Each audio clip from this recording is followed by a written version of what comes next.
Welcome in to Talk the Line, this time getting you ready for the divisional round. We had so much fun with the Super Wildcard weekend, hopefully made you some money and had some good advice picks in there. But for now, we're breaking down the divisional round. I'm your host, Sara Perlman with Geoff Schwartz, former lineman, of course, in the NFL, and Jason McIntyre, Fox Sports, gambling analyst, expert, all of it. He has some winners for you today. Look at that shirt.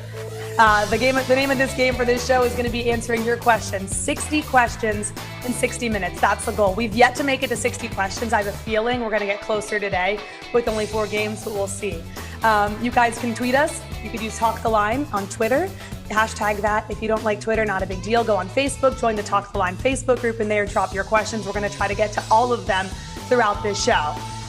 Guys, this slate, these games over the next 2 days are my favorite. I'll let you know come Monday if they were my favorite, but for now, as they stand, looking at my bets before they come home, I love it. How are we feeling?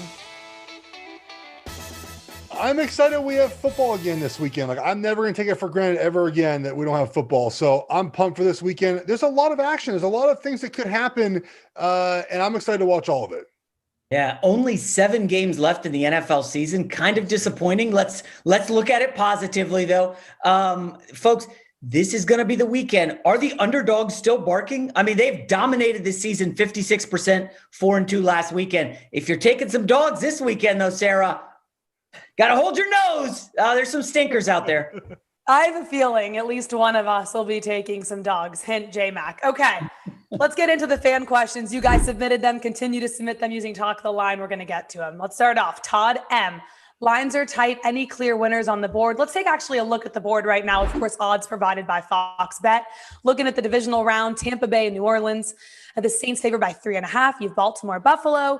Buffalo, of course, laying the 2.5. Rams coming up soon against the Packers. That line's moved to 7. And then Cleveland and Kansas City. Kansas City favored by double digits, 10. Geoff, I'll start with you here. Any clear winners on this board? Clear winners might be tough, but I think New Orleans moving as a larger favorite kind of indicates where people see this game. And I really do think the Saints, and -3.5 is a lot worse than we had on Thursday at -3. But the Saints, after thinking about it all week, feel like the clearest opportunity here to get a win.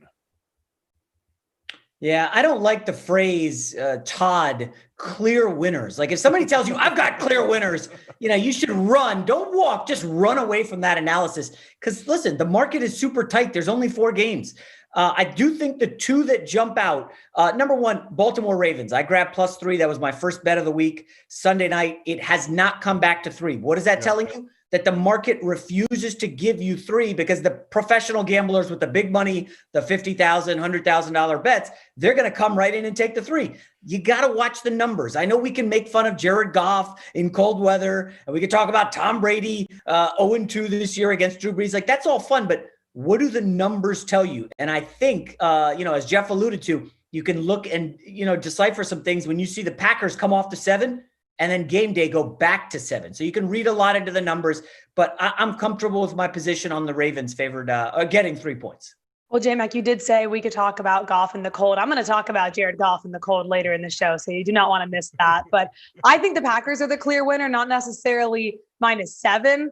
Take them on the money line. It's a lot of juice, but I think they're going to win this game or tease it down. Let's head into the second question of the day here on Talk the Line. Coming in from Damon H. Will there be any legit upsets this weekend, Jason?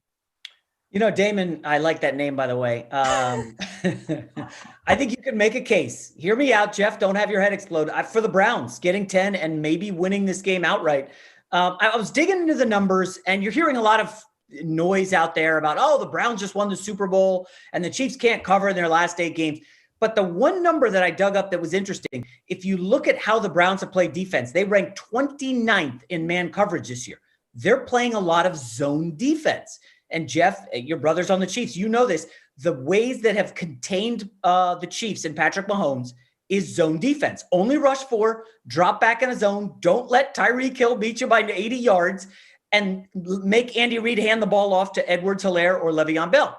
Edwards-Helaire banged up. Okay. Hasn't played since week 15. He's questionable. He probably will go. Le'Veon Bell, we know they don't trust him. So now you're looking at, is Andy Reid going to give Shady McCoy 15 carries? Because if the Browns stay true to form and just play zone, they will have a chance to hang with the Chiefs. Now, If they do play zone and this slows down, you're now looking at a Browns plus 10 and an under 57. Listen, I told you I was going to get crazy here, Sarah. I think both of these are very strong potential plays here this weekend. Well, this would be the only game that is a legit upset. But I will say, if you're taking the Browns to win this game, think about all the things that have to happen in this game, right? A, Pat Mahomes has to have a really bad game. Remember, his bad games typically are even above average of most quarterbacks in the NFL. So he used to have another bad game after that Falcons game. The Chiefs defense has to just completely allow the Browns to score 35 points. The Browns have to force multiple turnovers, most likely. You're probably not going to score 35 points and hold the Chiefs under 35 without allowing turnovers. So, like, all these things have got to work in your favor. You have to not be behind in the games. You stick to your game plan. I think there's a lot of ifs in this game. I feel like this is the longest shot for Underdog to win because of the if factor. If this happens, if this happens, if this happens, if this happens, where if the Chiefs just play like a B game, they'll beat the Browns. Now, they might not cover with a B game, but they'll beat the Browns with a B game. Strictly because of the lines, the only upset really could probably be Cleveland and then the Rams. I guess I would go Tom Brady if that's an upset, 3.5. Tom Brady's never gone 0-3 ATS or straight up against one team in his career. So third time's a charm. We'll see how he does coming up tomorrow. Okay, the next question, number 3 on the board. Stan R, one game we should avoid. Let's actually head into producer Conrad for the latest on the line movement. Hey guys, the only game that I saw that moved more than a point this entire week has been the Rams at Green Bay. Now, the line opened up at Green Bay -7, and this line came back down to 6 midway through the week at Wednesday before shooting back up to 7 on Bradley currently right now. Now, with the news of Jared Goff starting, that's when the line started to creep back to 7. And now, as of right now, the Rams are going to be without Cooper Kupp, left guard David Edwards, and John Wolford. This is a stay away spot for me, guys. Yeah, Dave Edwards, also the left guard, out along with Cooper Kupp. That line certainly ticked up. Geoff, you staying away from this one? I mean, it's 7. I think the play is the Rams. 6.5. I think it's the Packers, right? And so if you're a Packers here, you're going to probably stay away at 7. It's a good teaser opportunity. I just go back to the Browns and Chiefs, right? Because something about this line is wrong, right? The Chiefs have not covered in 8 straight weekends, while the Browns have been very hot. How are the Chiefs 10-point favorites? I believe earlier in the year, Jason, against your Jets, they were only like a 12 or 11-point favorite, right? And now all of a sudden they're 10 against the Browns who just went into Pittsburgh. So this line feels really off to me. And in those situations, I tend to not play the line. Wow, I'm stunned. I don't know what I'm more surprised at, the Cooper Kupp news or the lights in Conrad's house. That's your I got to say, without Cooper Kupp, if you look back in 2018, the Rams were lost without Cooper Kupp offensively. Josh Reynolds is a nice player. Robert Woods is very good, but Jair Alexander will probably be matched up with him. Now you're leaning on like Van Jefferson, the rookie out of Florida, who's a nice player, good route runner, but that's a lot of ifs. That's very troubling for anybody holding a Rams +7 ticket, just an action play, just because I love football and I like gambling. But I actually would stay away from that now, or do what Geoff said, some kind of exotic teaser or parlay. Just the Rams are probably going to win this game. I wanted to make a case for the Rams, but this Cooper Kupp news is troubling. I'd like to go on the record and say the reason Conrad has those amazing lights is because J-Mac happened to get those for his children. Our producer loved them and bought them for himself. And by the way, Conrad, they look fabulous. I'm ordering them on Amazon next. True All right. The question that's coming up here. 4th one of the day from James A. Go Brownies. Will the disrespect ever end? Probably not. How are we 10-point dogs? Well, the Browns are certainly happy their defensive end Myles Garrett's been able to play through some shoulder pain and injuries. But let's get the latest from Dr. Matt Preventure on how his injury will affect his play. Hey, thanks, Sarah. One of their most important players, Browns defensive end Myles Garrett, is recovering from a shoulder injury, as well as COVID, and several other injuries this season, including his elbow. Garrett was limited in practice on Wednesday and Thursday, but was a full participant on Friday. This type of injury should be recovered at this point, especially given his downtime with COVID. We expect Myles to play and his production to be solid, and I would say minimal decline, if any. I got to tell you, I'm really looking forward to this game. And back to you, Sarah. Well, we heard Dr. P just talk about the minimal decline. And Geoff, you could probably speak on this. The fact that he's able to play through this and there's probably not of a production drop. How important is this for the Cleveland Browns against this Kansas City Chiefs team? think we lost Geoff for a second. So J-Mac, I'll just go to you while Geoff fixes his microphone here. I'm here. He's back. So, yeah. So like Jason said earlier, a lot of teams are playing zone coverage against the Chiefs, and they're doing that because the Chiefs are not running the football very well. But to slow them down, you have to rush the passer as well. So you have to rush the passer and play zone behind it. And Myles Garrett is a big part of the Browns passers with Olivier Vernon, the other defensive end, out. A Chiefs' weakness is their offensive line. Eric Fisher, left tackle, has been hurt. He's much healthier now. They're without the right tackle. They've shuffled guys inside. So Myles Garrett can have an opportunity to do a lot of damage if he's lined up over the right guys in certain situations. So look for him, in my opinion, to move around over their offensive line to rush from different positions. Yeah, glad Geoff figured out that, volume situation there. That's 2 weeks in a row, Geoff. Come on. I mean, listen, I know it's your brother's team, the Chiefs, but quick note, this will be Patrick Mahomes' first playoff game without Mitchell Schwartz, also his first playoff game without Sammy Watkins. Watkins, of course, was instrumental last year in the Super Bowl run. I gave this out Thursday, and it bears repeating if you missed that. In the last decade, teams that rested their starters in week 17, then had a bye, in their first playoff game, they're 1-5 against the spread. And the only team to cover was the Philadelphia Eagles, who were underdogs. Remember when they lost Wentz and Foles had to start, they were dogs at home against the Falcons and won that game. I just be careful thinking the Chiefs are going to turn it on and drop a 50 burger. Yeah. They haven't beaten anybody by 10 points since the Jets about 13 weeks ago. Like, I know they're great. They have the best quarterback. Their coach is amazing off a bye. I just be careful, folks. I'll say that. And Myles Garrett, if he has a game of his life, against a backup, right tackle, this is the upset could be in play. I'm not calling for it. I'm just saying, you see where that says, if you bet $10, you win 35.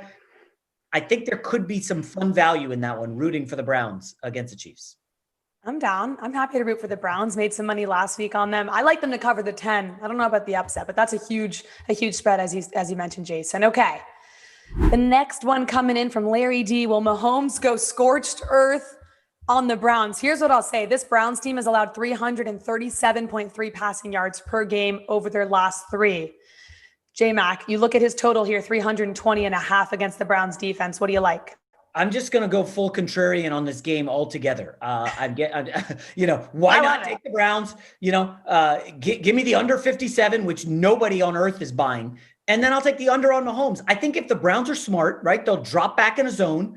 They're not going to say, hey, we'll put Tyreek Hill on an island with Denzel Ward. We like our chances. Like, no, let's play zone. Let's make Andy Reid run the football. Low scoring game. Pat Mahomes under 320 yards passing. The over is juiced here to -125 because that's the expectation, obviously. And look at the Browns defense, right? They're 25th in overall efficiency, not very good, obviously. Worst still left in the NFL. 29th on deep passes, 29th on third down, and 28th on passes to the tight end. We'll hit Travis Kelce prop in just a little bit. So I think the over here is definitely a play. I want to make a broad statement about the Chiefs. It's going to be kind of the theme going forward. Jason, you mentioned this, the idea of turning it on, right? We've heard all year the Chiefs are waiting to turn it on in the postseason. I think that's harder said than done, right? I mean, harder done than said. Like, it's hard just to turn the key, like all of a sudden start blowing teams out. So I am a little worried as a Chiefs fan that they've been too lackadaisical when it comes to this game this weekend. The Browns are hot. They're playing well. We could see a very slow start for the Chiefs.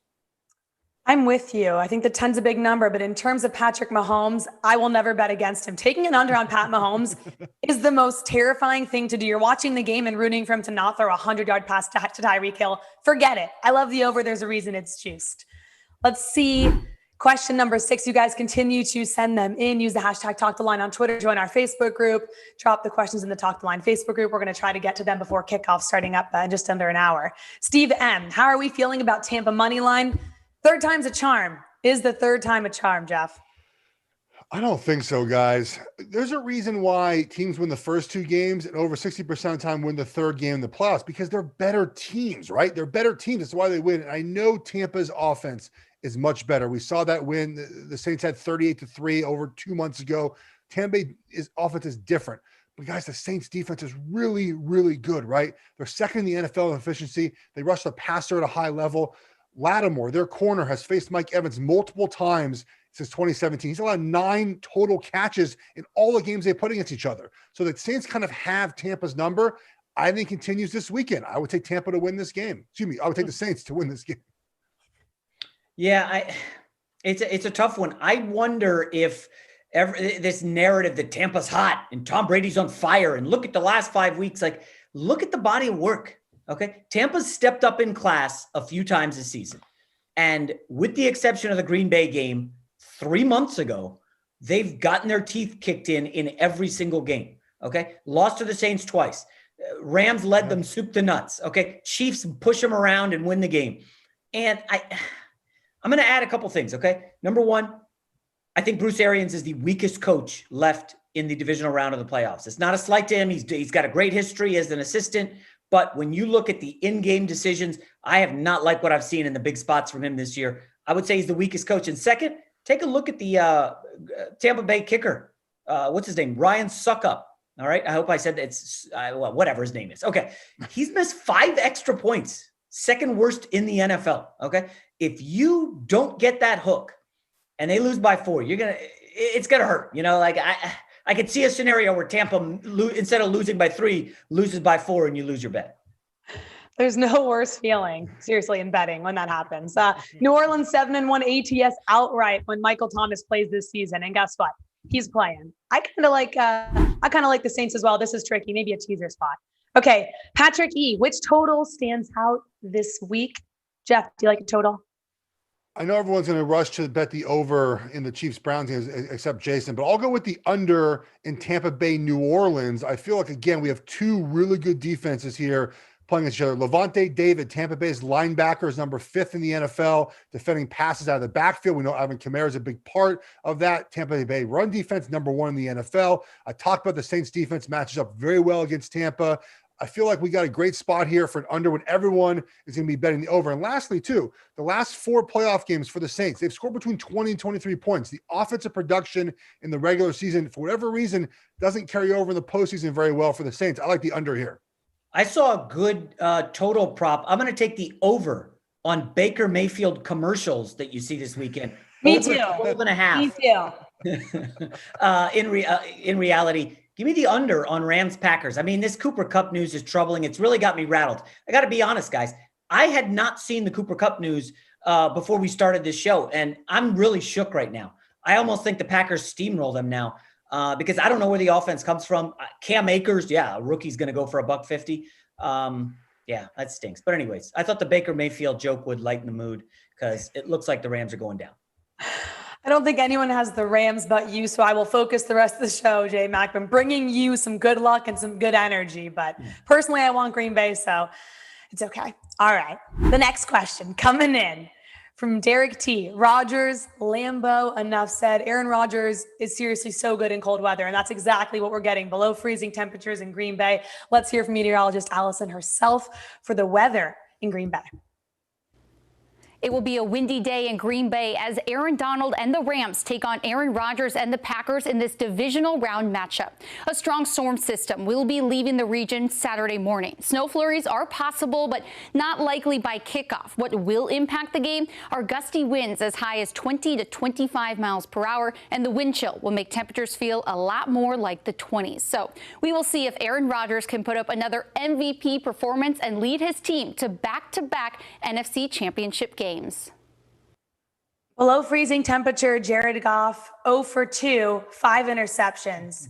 Jason, we know how Aaron Rodgers is in the cold. It's a small sample size, 0 and 2. I joked on Colin Cowherd's show that it's going to be, the wind chill is like 25. It's going to be chillier at Lambeau than an Aaron Rodgers family gathering. That's a little harsh. Sorry, Geoff. I see you laughing. I know Sarah's like, what are we doing here? Okay, back to reality.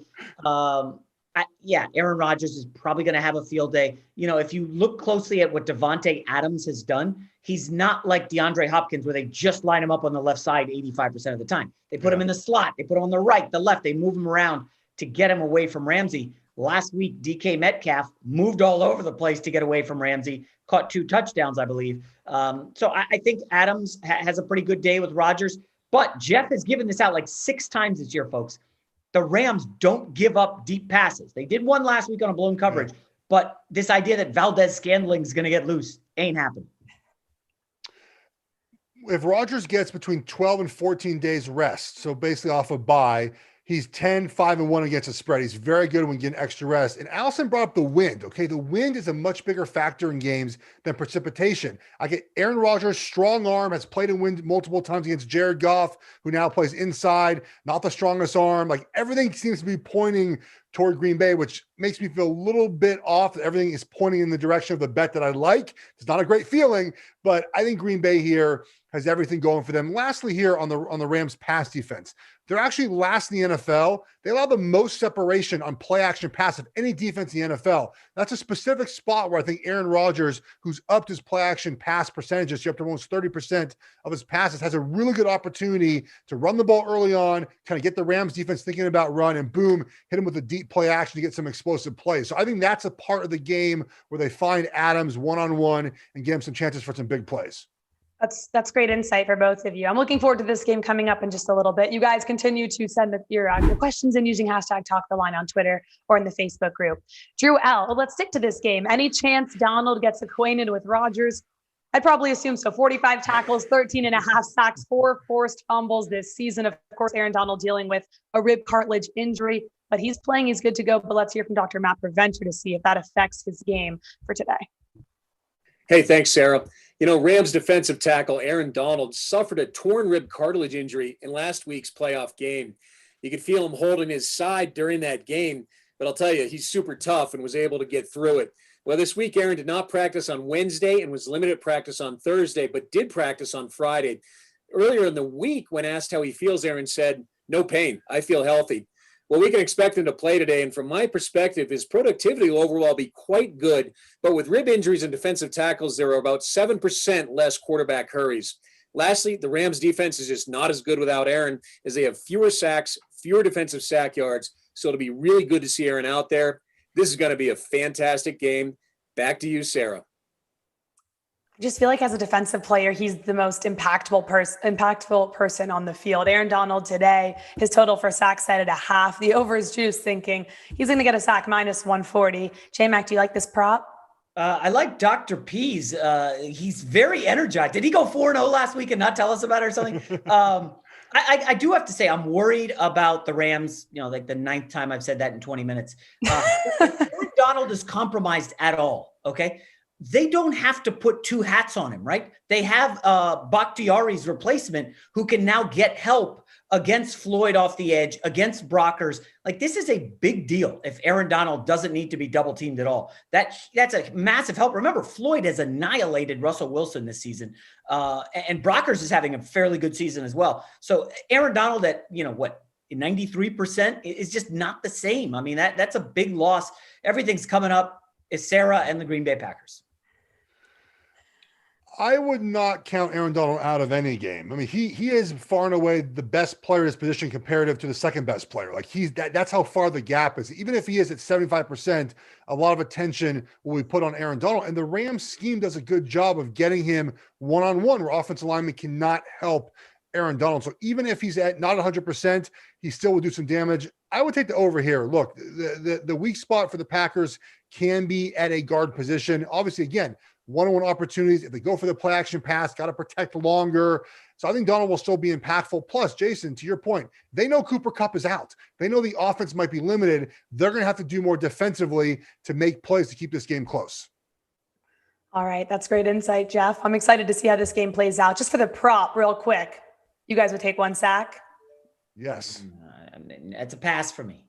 It's a pass? I'll lay it. -140. Yes. I think I'll get a sack today. Okay. Drew R. Ravens money line or take the points? Well, what I will say is we need the latest for the weather update from meteorologist Allison in Buffalo, because all I know is it's really cold up there. So Allison, take it away. The weather in Buffalo will be freezing as Josh Allen and the Bills host Lamar Jackson and the Ravens in this divisional round playoff game. A winter storm watch will be in effect through the weekend in upstate New York. Now, snow showers are possible at kickoff with a greater chance by the end of the game. Temperatures will be just above freezing, but with 20-mile-per-hour winds, the wind chill will make it feel more like the low 20s. So we will see if Lamar Jackson can handle his first game in the snow on the biggest stage of his career. Geoff, you've talked about it before, just how offense has the benefit, especially in cold weather, only because they know the plays, defense has to adjust on the fly. The Ravens are one of the best teams at running the football. So when you look at the weather, does it even make a difference on how this game plays out? Well, the wind makes a difference. 20-mile winds, I think, does favor the Bills here, especially with Josh Allen's strong arm and his ability to get the ball kind of through the wind. But just for the game itself, if the Ravens play the game they want, they will not have to rely very much on Lamar Jackson throwing the football, which I think is their advantage. I've liked Baltimore the entire week. I like them to win this game. Very specifically, they run the football very well, and Buffalo's not very good at defending it. And if you can run the football methodically throughout the game, A, kind of a soul crushing to have a team just run all over you the entire game. B, it obviously puts more pressure on Josh Allen to make plays. And C, we saw at the end of the Colts game, Josh Allen, when the pressure's on him at the very end of a playoff game, only 2 playoff games now, but he makes those YOLO plays where he throws the ball away or he fumbles the ball in the pocket. I think the Ravens can pull that out of him at the end of the game. So the weather, in my opinion, does not matter as much because of what Baltimore can do on the ground.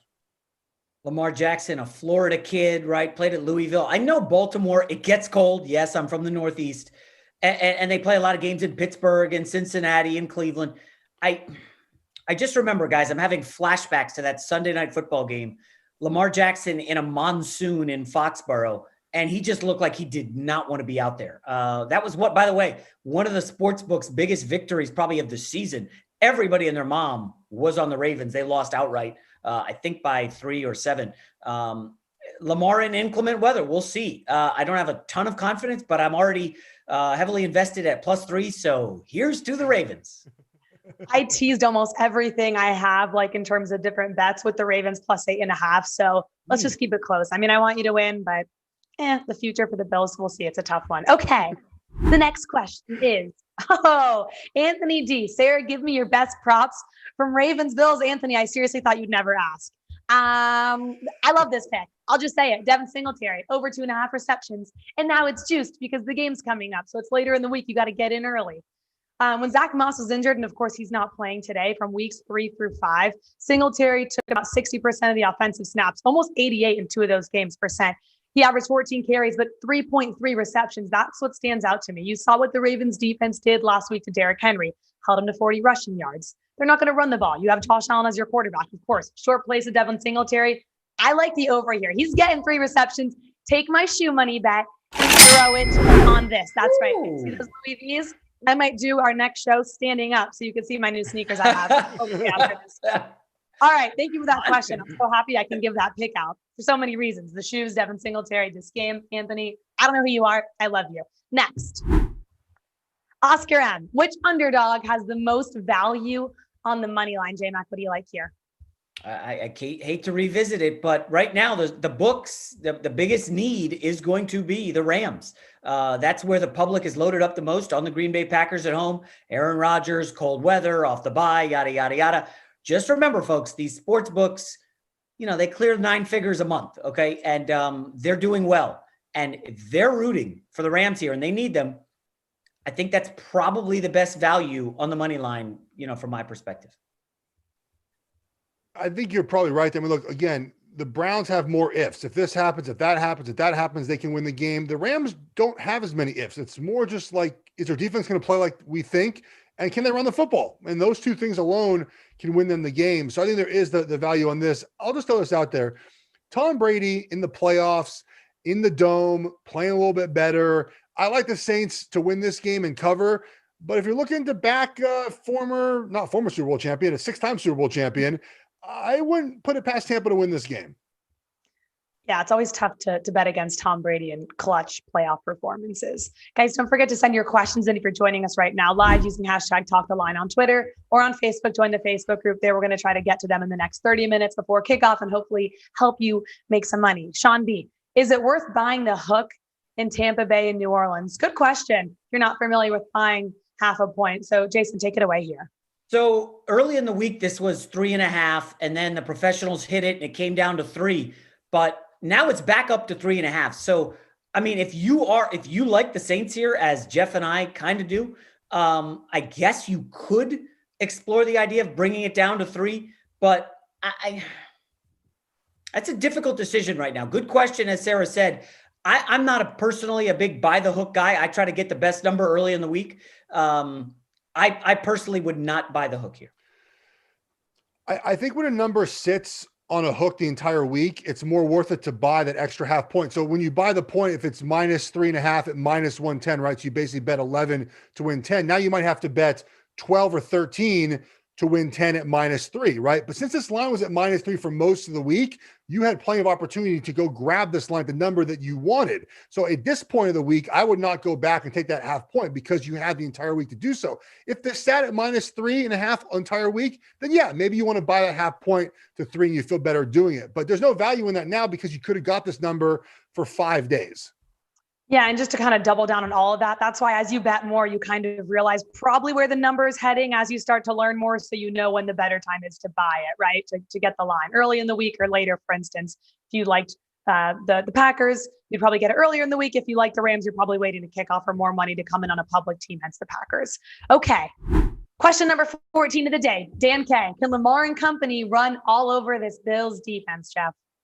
Oh, yes, they can. And I'm excited for this. I love Lamar Jackson over because, look, the reason why this bet is good, not only can the Ravens run the football, they're number 1 in the NFL against a lighter box. Buffalo's defense is last in the NFL defending the run against a lighter box. But this prop plays even if they're losing, right? Because if they're losing the game and they're passing a ball a bunch, Lamar Jackson can scramble for a bunch of yards. That's what you get with a running quarterback who runs in the offense and also a guy who can scramble in the pass game. So this is not reliant on just one style of football to win the game. Lamar, we saw last weekend, 48-yard touchdown on 3rd and 8 as a scrambler. So I think there's a lot of value in taking Lamar Jackson over. It's not even juiced that high at -118.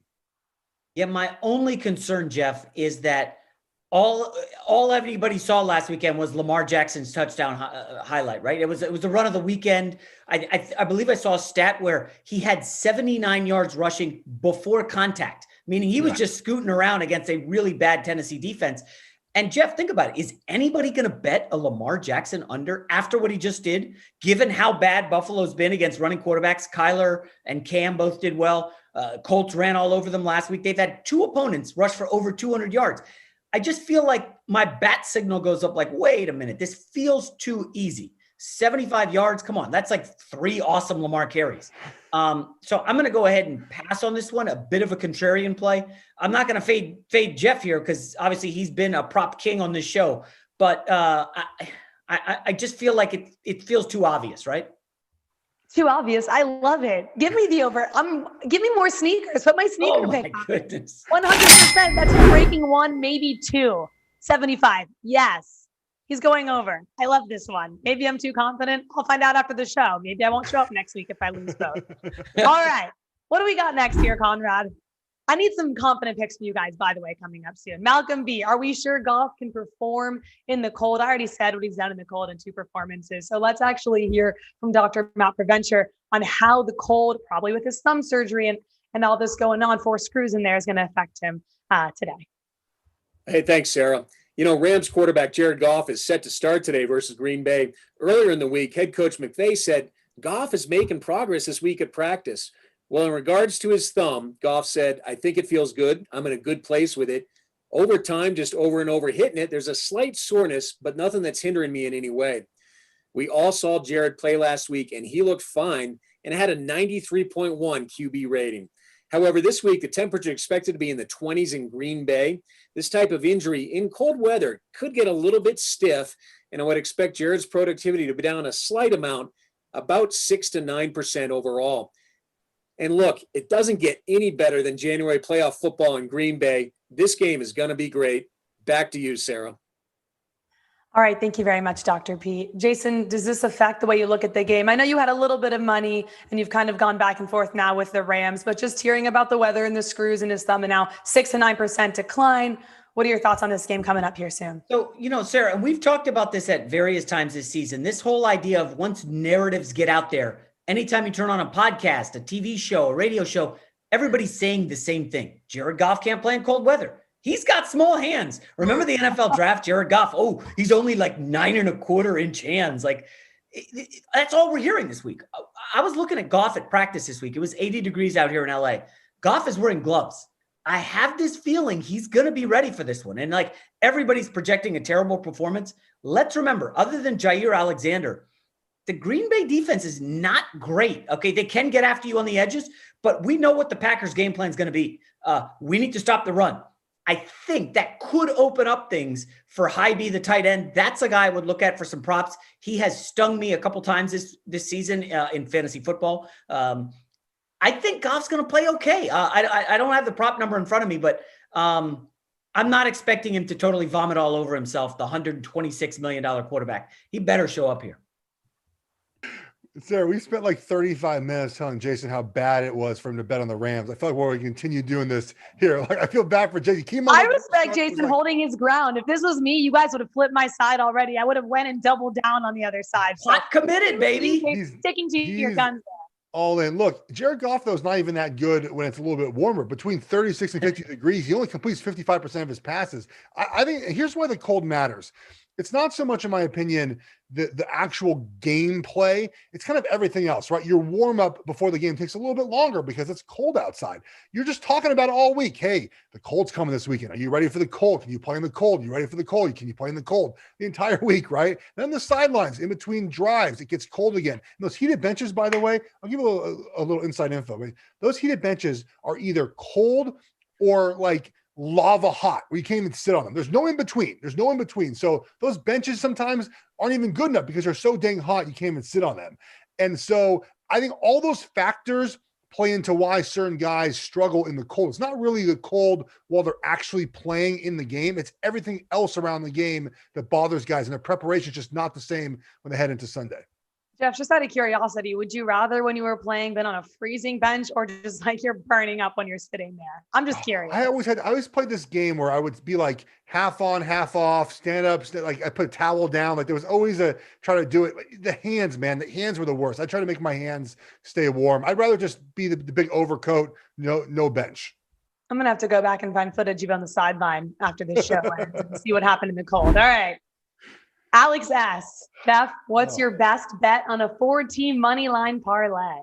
I mean, geez, a 4-team money line parlay. Geez, Alex, my son, Alex S. Did he ask this question? He's in the room trying to screw me over here. I think, if you put all the favorites together, you're probably your best bet, right? They're favorites for a reason. I like Baltimore to win, but there's definitely a path for Buffalo to win that game. Obviously, I like the Saints, I like the Chiefs, I like the Packers. That feels like the best way to go. I'm going to go ask my son, Alex S. It literally is his name over there. He probably sent this question to poison me here. I like it. I can confirm he sent that question. No, I'm kidding. Okay. What do we got coming up next? Question number 17. Jim T, any updates on where all the money is this weekend? Let's head to our very own producer, Conrad, to see which teams are seeing the most public money. Yeah, I'm going to start off with Sarah by blowing up my spot that I get my home decor tips from a 7-year-old. Not a great look for me, but it's also not a great look for a lot of you guys. And J-Max on the right side here, Green Bay is seeing 90% of the bets right now, 77% of the money. Ravens, 65% of the bets. Bucks, 59%. Browns seeing 56% of the bets and 60% of the money in that game. Anyone have a last-minute change of opinion on a game after looking at where the public money's on?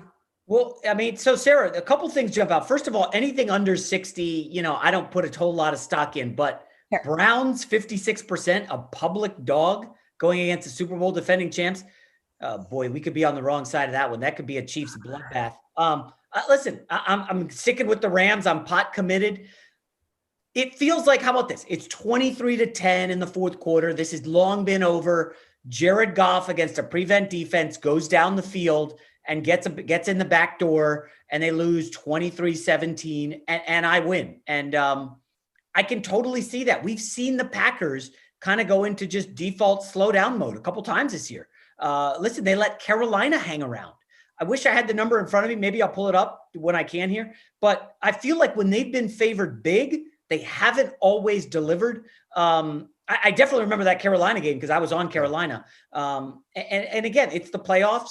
It's survive in advance. It's not cover the spread. So, hey, Rams, Packers. At least we know the text chain is going to be popping during that first game. Oh, yes. Geoff? Here's what's going to happen. it's going to be this exact situation that Jason said, right? And Jason's going to start texting us while Jared Goff is driving down the field. Like, guys, it's coming. The cover's coming. I'm telling you guys, I'm going to get this. And all of a sudden, Goff's going to throw an interception and the game's going to end. I'm telling you right now, just mark this down. It's what's going to happen. It's going to be Jason's fault, everybody.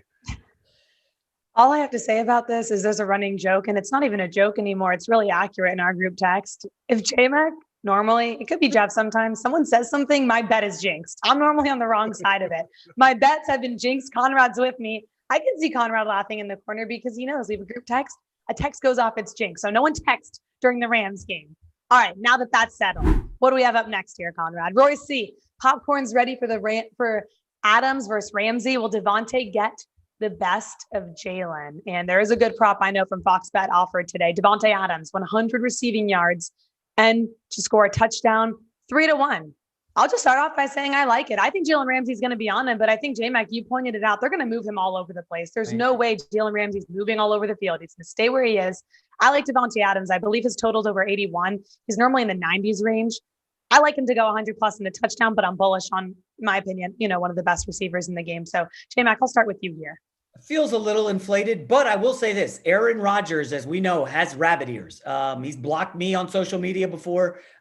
This is a guy who, when he hears, hey, Jalen Ramsey can lock down Adams, Aaron Rodgers is going to go right at him. He's not afraid of anybody. But I will say this. I don't have the Robert Tonyan stats in front of me, but keep an eye on the Packers tight end. Rams linebackers are a little suspect. I would not be surprised if Robert Tonyan came to play today. Maybe if Conrad can pull up any numbers on Tonyan, I can get down right before the game. But Packers tight end, keep an eye on him. I have you covered on the Robert Tonyan stats. Don't worry, buddy. Okay.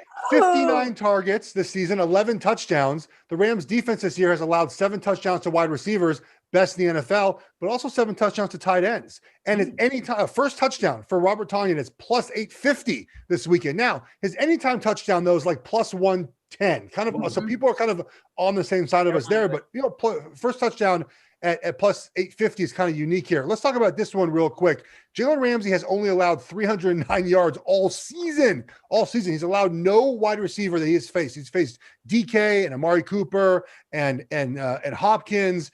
No one over 57 yards. So if they're matched up together one-on-one, I would take the under on this bet. I wouldn't even lay any money on this. But I do think that they're going to move them around. Like you said, Jason, that play action pass is a huge part of this game. So I would go over for some fun here. Why not?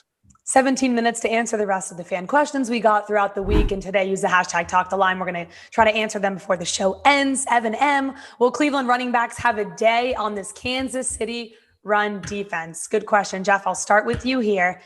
Nick Chubb and Kareem Hunt playing out of their minds lately. You can actually get a prop for them, by the way, for Fox Bet. Both of them to score, plus 333. Ooh. So both have scored this plus year. 360, excuse me.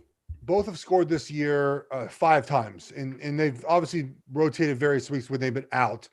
Kansas City's defense, 32nd in the red zone. Not very good. A good opportunity for the Browns to score touchdowns if they get the ball inside the 20. So I would actually go over here. I would take this bet essentially because of that red zone stat. And, they rotate running backs. They're not going to try to get Kareem Hunt, I think, a touchdown because he's going back to Kansas City. But they rotate enough running backs in this game where I think it's a possibility. So I would take the bet here. Yeah, I can't believe we went 44 minutes without Kareem Hunt revenge game. And I think, we're contractually obligated to, everybody has to take a drink of alcohol if we say revenge game on this show. I like that bet. That plus 360, give me that. Kareem Hunt's a monster. He's tied for 6th for most yards per carry after contact, 3.2. He had 2 touchdowns last week. I love him and Nick Chubb. Yes, plus 360, even better odds for me. Thank you, Fox Bet. Well, I'll take that one. Let's actually get to the weather while we're on this game in Kansas City, because as we know, that could play a huge role in this matchup. Let's take a look at the weather in Kansas City as Patrick Mahomes and the Chiefs host Baker Mayfield and the Browns in this divisional round matchup. It is a cold and dry weekend in KC, with the biggest weather story being the gusty winds. Now, gusts could be as high as 25 miles per hour. Temperatures will be in the 40s by kickoff, but the wind chill will be dipping into the 30s by the fourth quarter. So we're going to see if the Chiefs' passing attack will keep up in these winds or if the Browns' stout run game will thrive. So all I'll say for this one is if you like this bet plus 360, probably place it now with Fox Bet, only because if the weather gets worse, those odds will come down as they'll probably run the ball even more with the wind. So next question, Connor P for you, J-Mac. Jason, any juice teasers in play this weekend? Listen, 4 games. And if you want to get boring and chalky, then yeah, take a 7-point teaser. Packers just to win and the Chiefs to win by 3. I think the juice is like minus 140 on that, meaning you'd have to bet $140 to win 100. Just remember, guys, I said it at the outset, this is the year of the underdog. Okay. If you think going in that the favorites are just going to roll, I mean, I don't know if you've been paying attention all season to what we've been telling you on this show. Underdogs have fared well. If you're looking at any teaser, I would lean toward Packers to win, and what Sarah had said, Baltimore up to, I think it's 8.5 or 9. Again, you're going to be laying some juice, but those are 2 I'm fairly confident in. And you're getting through the most key numbers, 3 and 7. Connor, good luck on that teaser. I think we'd all agree we like that. Question, comrade. Let's see what's coming up next. Max D. Will Alvin Kamara get loose on the Bucs? Geoff, what do you think? I don't think so. He's been over 75 yards in a rush touchdown 5 times this year. And remember, that number's a little bit skewed because when Taysom Hill was in the game as quarterback, the Saints tight end playing quarterback, that he was took a lot of carries away from Alvin Kamara. And the reason why I still think this goes under, I would not make this play, I should say, is because the Bucs defense very specifically is the best in the NFL defending the run between the tackles, which is where Alvin Kamara runs the ball a lot of the time. Yes, he gets the edges every now and then, but most of the time it's downhill at the defense. So I think they score in this game with Thomas, with Sanders, with other guys on their offense. I would go under here. I was actually going to lean over, Geoff, and you can help me with this one. I've convinced myself. I rewatched Saints Bears, the condensed version on YouTube, and I'm like watching these plays, and it's the most unimaginative vanilla offense I've seen in a while from a good team.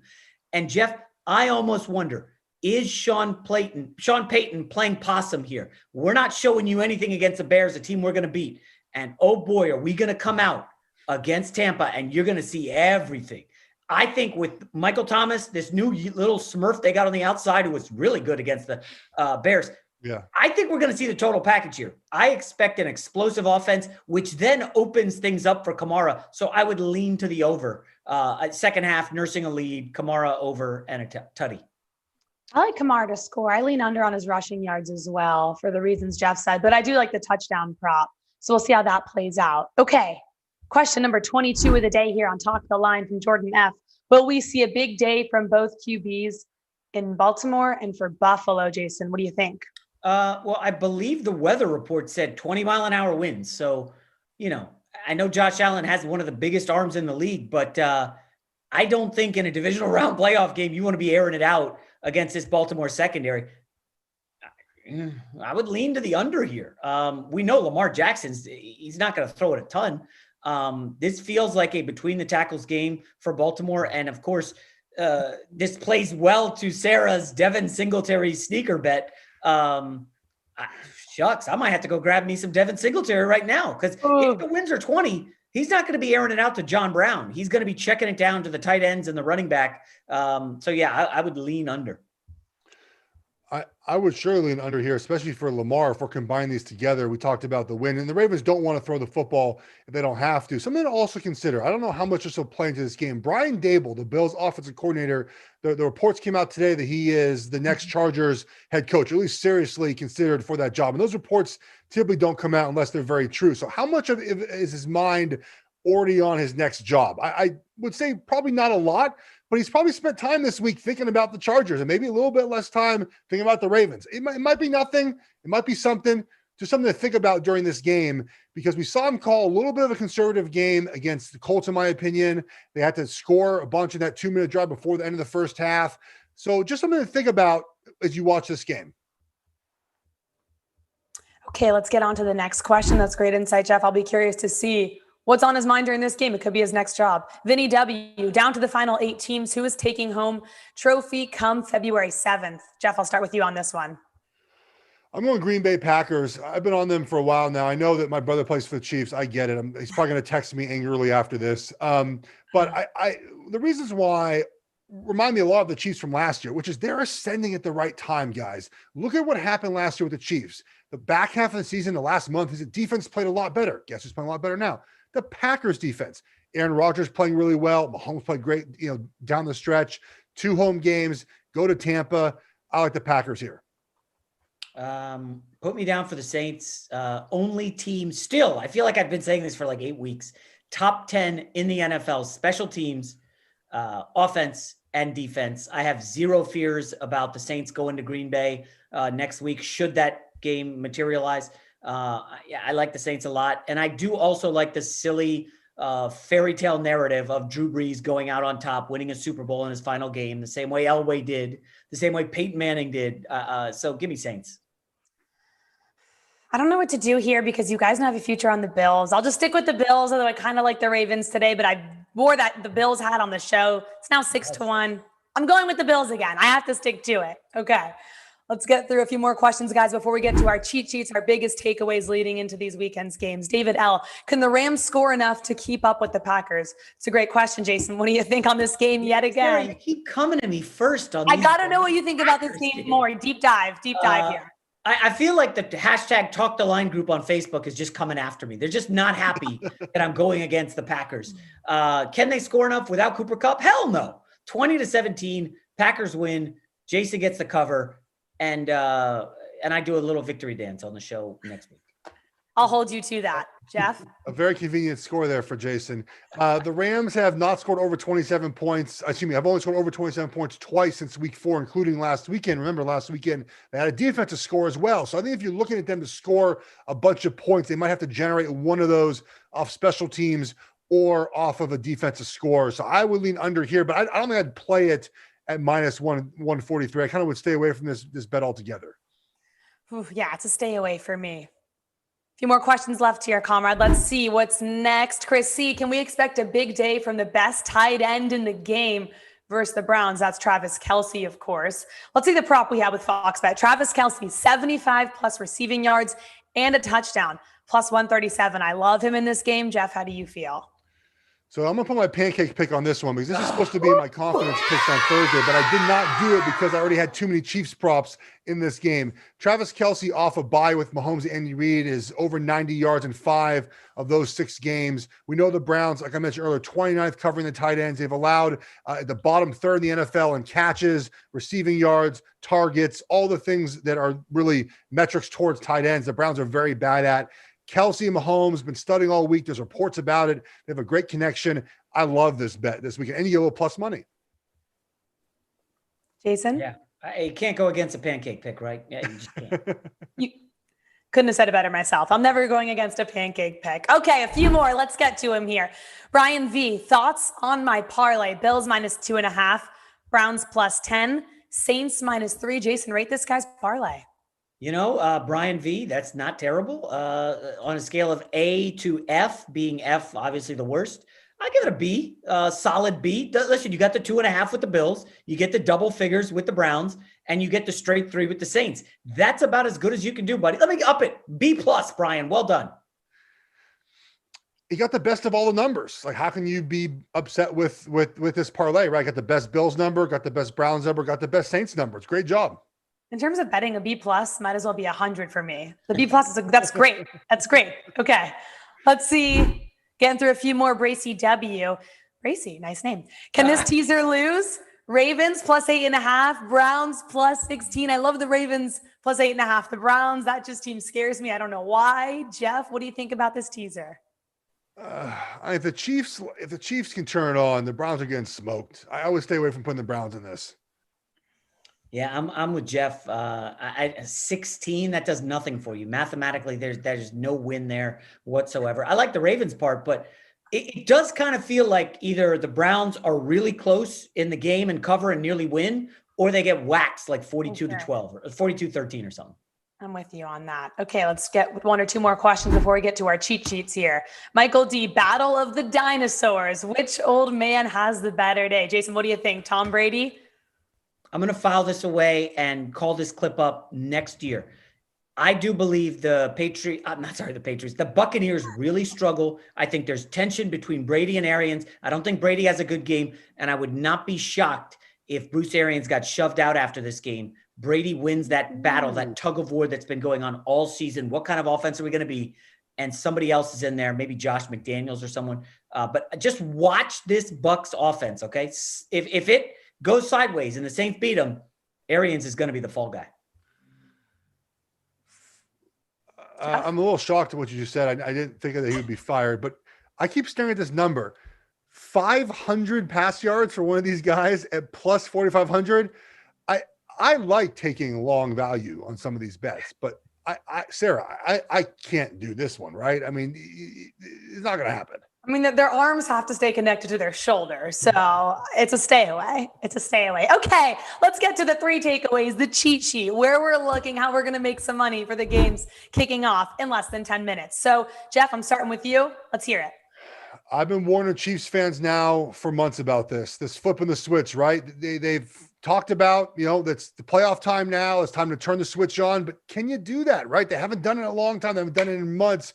Can they do it this Sunday against the Browns? I'm looking forward to seeing if they can. Which strength wins out? We see a lot of them this weekend, right? Ravens offense against the Bills defense. Bills offense against the Ravens defense. Rams defense, Packers offense. Which one of these wins out will obviously be a big factor in who wins the game. And then now or never for the Saints, guys. The Saints are in cap hell next year. They have got to win now before Drew Brees ends up retiring and taking that broadcasting role. Now or never for them. Do they bring out every single play they have in the playbook? What do they do to make sure they win in advance? Looking forward to watching that. All right. My number one is this kid, Brandon Staley. Holy cow. He has been phenomenal for the Rams. I heard somebody call him the McVay of defensive coaches. First year in the league, tearing it up. I mean, if he's able to shut down the Packers, Aaron Rodgers is great offense. I mean, is he going to get a look from the Texans or the Eagles as a potential head coach? I think that's a big one. Bruce Arians' future in Tampa, I just teased it a moment ago. I'm sure I'm going to open my Twitter and Facebook to a lot of hate mail from Tampa fans after this. I know some season ticket holders down there. They're not going to be happy. Just monitor Bruce Arians and Brady. There is some chatter there. And finally, I'm starting to talk myself into the Browns maybe being able to win this game. And Geoff, this is probably too incendiary. There's not enough time here. But if the Browns are close, do they go into next season saying, man, we're like a couple defensive players away from maybe being a real Super Bowl contender. Can we trade Odell Beckham and get something? What can we do? Like, I think this Browns team's, I'm all in on Stefanski. Okay, 2 cheat sheets down, mine to go. Let's see what it is. Back Green Bay in the cold. Let's not be ridiculous here. We know how Aaron Rodgers is at home and in the cold. I love this. LA, I know they finished second in the NFL with 53 sacks. Green Bay's O-line was rated as the second best pass blocking unit in the NFL by PFF. I love that. I think Aaron Rodgers is a big day. There's really no home field advantage. Weather aside, you're talking about home field advantage. I love this league trend. You look at 2020, road teams, 132, 129, and 1 straight up, 133 and 129 ATS, 50%. There's really no home field advantage here. Take who you want. Teasers remain a must play. For me, it's everything. I look at the Ravens, tease them up. That's where I like it, plus 8.5. Browns, if you do like that, you can tease that up. Reversely, I think the Chiefs win. I'll take them down to win by a field goal. Now, the 2 minutes, the final 2 minutes, you guys, leading up to kickoff. Fast-paced questions. Comrade, let's see the first one. Juan P., how many wins does Urban get in Jacksonville next season? I'll bet the under on whatever it is. It's going to be juiced up. Give me the under. I haven't seen the schedule or the opponents, but 6. Next. Max Y, best player matchup to watch this weekend. Adams Ramsey. Whoever the unfortunate soul is in the Browns linebacking core that has to go after Travis Kelce. Me versus J-Mac with the Packers and the Rams. Next. Jonah P, is this the most prolific QB matchup in the playoffs between Brady and Brees? I'll just say no. There's probably been other great matchups. For now, maybe in these playoffs, but I think Mahomes, Rodgers would be better. Okay, next. Sean T, does Goff start for the Rams next season? Good question. No. Who? John Wolford's going to win the starting job? Yes, Goff starts. Next. Josh C, is Cleveland a legit Super Bowl contender next season? Not with their quarterback, no. Did this just come in because of what I just said about the Browns? Yes, the Cleveland Browns are. Okay, Calvin T. Will we see the Chiefs go back to back? Be the first team in like 18 years to do so. It's hard to do. I think he's saying yes. Next, Zach K. How many more years down TB12 have left in him? He's going to play forever. He's never going to quit. It's Terminator. I will say yes, he does make 45, which is what he said, and he's going to prove to Belichick that he can. All right, final few questions. Let's see. Matt Y. Will Kamara get multiple touchdowns? No. No, low-scoring game. Yes, 2. Very short. Brad C. Who is the best player left besides Mahomes? Rodgers. Aaron Donald. Okay. We got as many questions as we could in. 37 down today. That was fun. We have to watch these games, a lot of bets. J-Mac and I have a lot of texting to do after this game. A lot of talking. You guys, this is a fun show for everyone watching. Thank you. Good luck with your bets. For Geoff, Schwartz, Jason McIntyre, I'm Sara Perlman. The crew will be back on Monday with Colin, Carissa, and J-Mac. You don't want to miss that show. With all of us here with Fox Bet, we'll see you next time. And good luck with your picks today.